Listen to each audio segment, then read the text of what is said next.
안녕하세요. 넥스도 김수환입니다. 녹화를 하고 있는 지금이 10월 6일이고요. 이제 지원 날짜가 굉장히 임박했기 때문에 오늘 특별 영상을 찍어서 업로드하려고 합니다. 말씀드릴 내용들은 다음과 같습니다. 일단 제가 지금 컨설팅 해드리고 있는 분들이 많이 고민하시는 부분들, 적정한 분량은 어떻게 되냐, 프리미엄 서비스를 꼭 써야 되냐, 추천서가 있던데 그거 어떻게 해야 되냐, 공통적으로 질문하시는 내용들 중에 꿀팁이라고 생각되는 거를 정리해가지고 말씀을 드리려고 해요.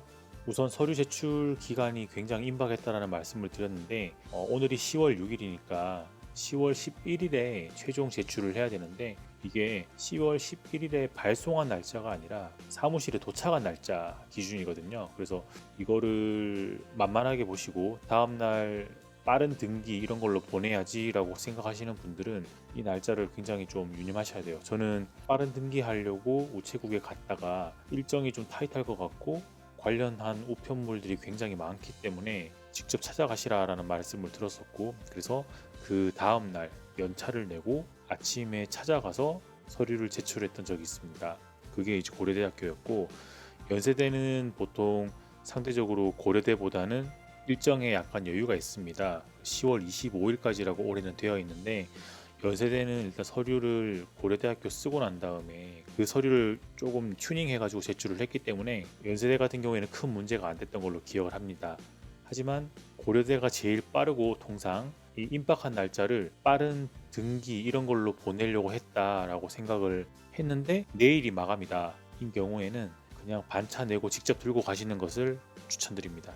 혹시 모를 우편 사고가 생기게 되면 지원 자체가 안 되는 거기 때문에 이런 타임라인을 꼭 유념하시기를 바라겠습니다. 두 번째로 적정 분량에 대한 질문들이 굉장히 많은데 고려대학교 같은 경우에는 질문이 자기소개서에 문항별 글자 수가 1500자 정도인 반면에 연세대학교 같은 경우에는 3000자예요. 그래서 이건 올해 지원해 주신 어떤 원우분의 서류인데 보면 정말 빡빡하기 그지없습니다.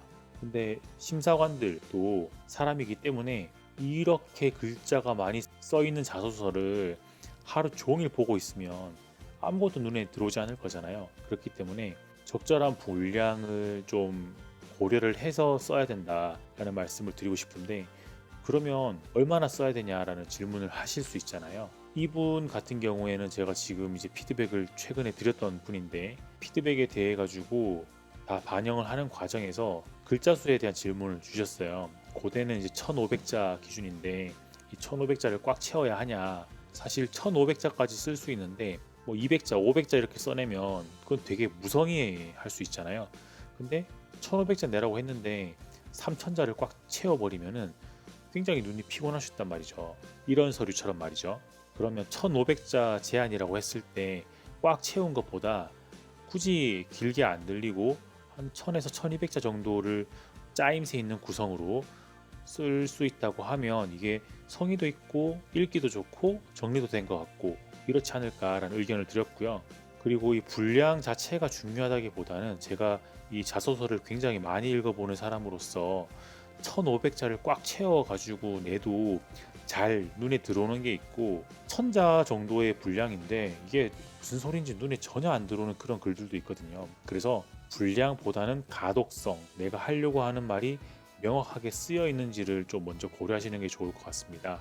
그리고 고려대학교 1500자부터 쓰세요. 이 말은 무슨 말씀이냐 하면 보통 고려대학교랑 연세대학교를 동시에 지원을 하시는 원우님들이 굉장히 많은데 고대는 1500자 그리고 연대는 3000자의 기준을 가지고 있다 보니까 고려대에 쓴 내용들을 일단 쓰고 이걸 뻥튀기 해가지고 3000자로 만드는 경향들이 있어요. 보면 그런 것들이 보인단 말이죠.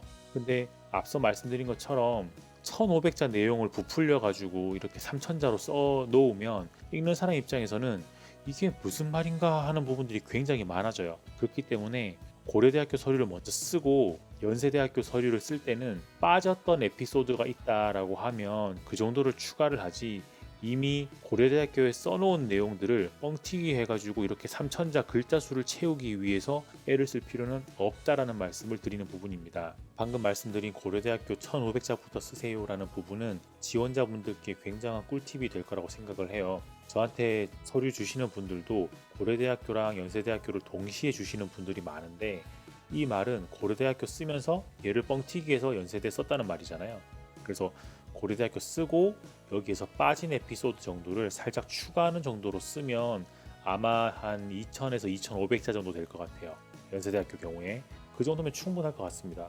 글자 수보다 짜임새와 구성과 가독성을 신경 쓰시기를 바랍니다. 그 다음은 제가 제공하고 있는 서비스가 크게 세 가지인데, 하나는 스탠다드, 자기소개서 피드백을 한번 해드리는 거는 디럭스, 그리고 디럭스에 더해서 화상 컨설팅 1시간을 제공해드리는 것을 프리미엄이라고 하는데, 이런 프리미엄까지 필요한가 라는 질문을 하신 분들이 계세요. 근데 이분 같은 경우에는 두 가지로 본인이 자기소개서 작성하는데 어려움을 겪고 있다라고 했고, 소제목이랑 이런 짧은 경력 보완 방법에 대해 가지고 질문을 주셨고, 제가 자세하게 답변을 드렸습니다.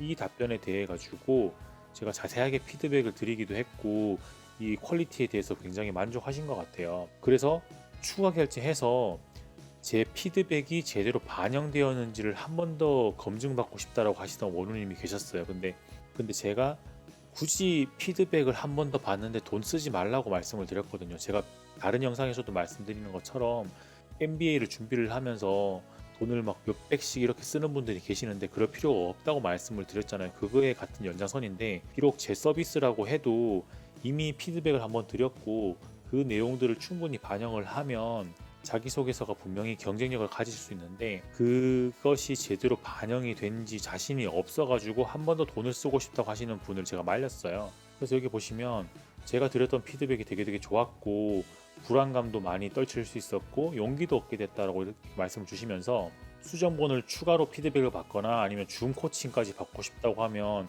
한 번 더 결제를 하시겠다고 해가지고 이렇게 돈 쓰지 말라고 이렇게 말씀을 드린 거예요. 그러니까 제가 드린 피드백은 이제 본인이 선택하고 다듬으면 되는데, 굳이 사실 입학하고 나면 돈 쓸 일 진짜 많고 맨날 심야 택시 타고 다니고 술 먹고 주말에 모임 가고 그런 일들이 굉장히 많은데, 아직 입학하기도 전에 제 서비스에 돈을 쓸 필요가 있을까라는 부분이었는데, 결국에는 서류를 합격을 해서 면접을 진행하게 되면 한 번 더 부탁을 하겠다라는 말씀을 주셨습니다. 저도 이게 맞다고 생각을 해요. 일단 서류가 붙어야 면접에 돈을 쓸 수 있는 거고, 서류가 붙었고 면접을 붙어야 입학을 할 수 있는 건데, 입학도 하기 전에 너무 기타 비용들을 너무 많이 쓰는 거 좋지 않다고 생각을 했고, 이 원우님도 동의해 주셨습니다. 프리미엄 서비스를 해가지고 화상 미팅을 하게 되면 제가 피드백을 전달 드린 다음에 지금 이 원우님처럼 이 피드백이 구체적으로 어떤 뜻이었나, 아니면 거기에 대해서 본인의 생각이 다르다라는 것들을 실시간으로 미팅할 수 있는 그런 시간을 가지게 되고, 또 미팅하고 난 다음에 영상을 제가 전달 드리게 되기 때문에 돌려보면서 피드백이 제대로 반영되었는지를 확인할 수 있는 그런 장점이 있기는 합니다. 하지만 비용이 제 시간을 직접적으로 많이 쓰기 때문에 상대적으로 비싸다고 저도 생각을 해요. 그래서 이것보다는 피드백을 잘 받으시고 그 피드백을 최대한 많이 반영을 해보시는 것을 추천을 드린다는 부분이고요. 추천서에 관련해 가지고 질문 주신 분이 계셨습니다. 이분은 유튜브를 보고 구입할 수 없었습니다 라고 하셨는데, 제가 요새 유튜브를 많이 자주 하고 있는 것도 아니고 일이 너무 바빠가지고, 하지만 영상을 보고 이렇게 구매해 주셨다고 하니까 저는 되게 감사하죠. 근데 이분이 여러 가지들을 말씀을 주셨는데, 그 중에 추천서를 대체 어떻게 해야 되냐 이런 부분이 있었습니다. 근데 추천서 같은 경우에는 제가 여기 썼지만, 보통 나를 추천해 준다라고 하면 나보다 상급자 그리고 경력이 더 오래되고 오랫동안 업계에 계셨던 분이 나를 추천해 주는 것이 대부분일 거잖아요. 내 아랫사람이 나를 추천하지는 않을 거니까. 그렇다고 하면 우리는 이제 추천을 부탁을 해야 되는 상황이고, 부탁을 받는 분 같은 경우에는 더 높은 지위를 가지고 계실 확률 때문에 더 바쁘거나 더 복잡한 일들을 하고 계시겠죠. 근데 친분이 있다고 해가지고 추천서 써주세요 이러면은 싫어하시겠죠. 그러면 그분의 입장에서 드래프트를 쓰고 여기에 사인을 좀 해달라거나 이런 식으로 부담을 최대한 줄일 수 있는 방법을 선택을 하거나, 나의 강점이 이러이러이러한 거다라고 어필을 하고 거기에 살만 붙여가지고 추천서를 써달라고 하시는 그런 방식이 부탁을 받는 분의 수고를 들어드리는 게 아닌가라는 답변을 제가 드렸었어요. 추천서를 어떻게 써야 되는가, 추천서를 어떻게 부탁을 드리고 받아야 하는가에 대해서 굉장히 고민을 주셨던 분이었기 때문에 제가 이런 답변을 드렸고, 제 경우에는 당시에 외국계 제약회사에서 근무를 하면서 제 상사가 미국인이었어요. 그래서 이분한테 위에서 말씀드린 방식으로 나의 강점은 이러이러한 건데 MBA 지원하려고 그러니까 추천서를 써달라라고 초안을 제가 드렸거든요. 그랬는데 서양 사람들은 좀 약간 FM인 거 있잖아요. 내가 정말 그렇게 생각하면 써주고 내가 생각 그렇게 안 하면 안 추천하는 그런 경우가 있는데, 이분은 제가 이런 드래프트를 드렸음에도 불구하고 자기가 처음부터 다시 써주셨어요. 그리고 이렇게 자기가 쓰고 있는 거를 퇴근 안 하고 쓰고 있는 걸 제가 봤고, 그래서 되게 감사하게 생각하는데, 여튼 추천서는 이제 써주는 분의 입장에서 좀 생각을 했으면 좋겠다라는 부분이고, 근데 지나고 난 다음에 생각인데 추천서가 정말 그렇게 중요한가는 잘 모르겠어요. 정말 제 개인적인 느낌인데 추천서에 대해 가지고는 크게 부담 가지지 않고 그냥 내가 일 잘하고 제 몫을 다 하는 사람이다라는 것을 삼자가 한 번 더 언급해 준다 정도의 서류다라고 생각하시면 그게 제일 좋을 것 같아요. 그렇다고 너무 성의 없으면 안 될 것 같지만 너무 크게 부담을 가지지 않아도 될 것 같다. 그리고 마지막 꿀팁인데, 이거는 제가 피드백을 드렸던 원우님인데 거기 코멘트를 이만큼 써드렸어요. 왜냐하면 이 원우님 같은 경우에는 여러 가지들 질문도 많았고, 그리고 거기에 대해서 제가 해드릴 수 있는 말씀도 많았기 때문에 답변을 이만큼 드렸는데, 그냥 자기소개서 컨설팅만 받지 마시고 여러 가지들 궁금한 것들 있잖아요. 그런 것들 많이 물어봐 주시면은 제가 최선을 다해가지고 답변을 다 드립니다. 그리고 여태까지 컨설팅 해드렸던 분이 지금 100명, 150명이 넘은 것 같아요. 그분들이 질문하셨던 것들을 다 대응을 많이 했고 노하우가 그만큼 쌓여 있으니까 저를 활용하시면은 준비하시는데 걱정이라든지 고민이라든지 이런 것들을 많이 줄일 수 있지 않을까라고 생각을 하는 부분입니다. 근데 그렇다고 해가지고 제가 면접을 보는 심사관이 아니기 때문에 정확한 사실들은 학교 사무실에 전화해가지고 확인하시는 게 맞고, 학교 사무실에 계신 선생님이 굉장히 답변을 친절하게 잘해주세요. 그래서 너무 저한테만 물어보신다기보다는 저한테서는 용기를 얻고 정확한 사실들은 학교 사무실에 확인을 해가지고 정리하시는 게 맞다고 생각을 합니다. 이것도 제가 이제 답변 드렸던 바예요. 그리고 끝으로 제가 드리는 피드백의 분량이 좀 많아요. 여기 보시면 이게 지금 잘 보이지 말라고 제가 까만색으로 처리를 했는데, 여기에 초록색으로 붙어 있는 블록들이 다 제 코멘트들이거든요.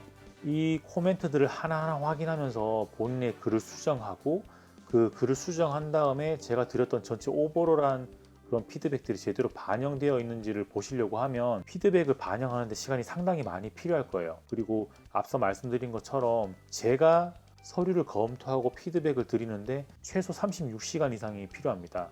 그러면 만약에 내일이 서류 마감인데 제 서비스를 구매하셨다고 하면은 그럼 잘못한 거예요. 뭐 제가 환불을 해드리거나 이렇게 할 수는 없지만 시간이 너무 임박하기 때문에 그런 것들은 어떻게 할 수가 없는 부분이고, 적어도 마감하기 일주일 전쯤에는 저한테 서류를 주시고 제가 36시간 정도 지난 다음에 피드백을 드리면 그거를 반영하려고 하는 하루 이틀 정도의 시간은 꼭 필요하다라는 말씀을 드리면서, 이분 같은 경우에는 토요일 저녁까지 보내주시겠다라고 했는데 그럴 거면 조금만 더 파이팅 해가지고 금요일 저녁까지 보내달라고 제가 말씀을 드린 거예요. 앞서 이야기한 것처럼 제 피드백을 반영하는 데도 시간이 충분히 필요하기 때문에 조금이라도 빨리 보내주시는 게 좋겠다라는 거고, 저한테 보내주실 때는 최종 서류를 보내는 게 아니잖아요. 그렇기 때문에 80%나 90%를 해가지고 보낼 필요가 전혀 없어요. 그렇다고 10%, 20% 이런 거는 절대 안 되지만 한 60에서 70% 정도 썼다라고 하면 전체적인 방향을 확인하는 차원에서라도 저한테 한번 보내주시고, 저한테 이런 피드백을 받으면 얘를 반영을 하면서 나머지 80%, 90%, 100%까지 쓰시는 게 맞겠다라는 말씀을 드립니다. 그래서 제가 드리고 싶은 말씀들은 다 드렸고, 고려대학교 기준으로 일주일 채 남지 않은 그 MBA 지원 서류를 잘 쓰셔가지고 마무리 잘 하시기 바라고, 제가 컨설팅 드린 분들은 모두 다 좋은 결과가 있기를 바라겠습니다. 그럼 여러분도 저도 되고 싶은 대로 되실 겁니다. 감사합니다.